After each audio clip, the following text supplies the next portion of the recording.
ప్రభుత్వమే ఒక ప్రత్యేక అధికారిని నియమిస్తుందంట. అంటే అధికారము అజమాయిషి అంతా ఇక ప్రభుత్వానిదే. ఇక వక్ఫ్ బోర్డులు ఎందుకున్నట్టు, ఏం పని చేయడానికి ఉన్నట్టు?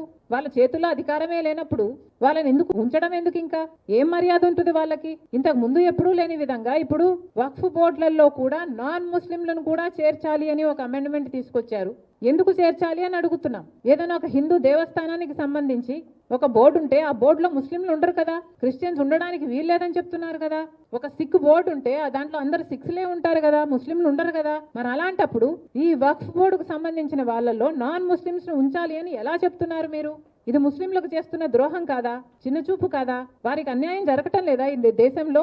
మోడీ గారు సమాధానం చెప్పాలి, చంద్రబాబు గారు సమాధానం చెప్పాలి. ఒకటి కాదు, రెండు కాదు, ఒక్కటి కూడా ఒక్క క్లాసులో కూడా ముస్లింలకు న్యాయం జరిగే క్లాసు లేదు. కొన్ని వందల సంవత్సరాలుగా వక్ఫ్ బోర్డుకు సంబంధించిన ముస్లిం ఆస్తులు ఆ బోర్డులలో ఉన్నాయి. ఎప్పుడు వందల సంవత్సరాల నుంచి వక్ఫ్ బోర్డు నుంచి వస్తున్న ఆస్తులు ఇప్పుడు దిక్కు లేకుండా పోతుంది. 12 ఏళ్లుగా వక్ఫ్ భూముల్లో ఎవరైనా ఆక్రమించుకుంటేనట ఇప్పుడు వాళ్ళయే అయిపోయే అవకాశం కూడా ఉందట. ఇది కూడా కల్పిస్తున్నారు. కేవలం ముస్లింల భూములు వాళ్ళ నుంచి లాక్కునే ప్రయత్నం ఈ వక్ఫ్ అమెండ్మెంట్ బిల్ అనేది. ఇది చాలా చాలా దారుణం.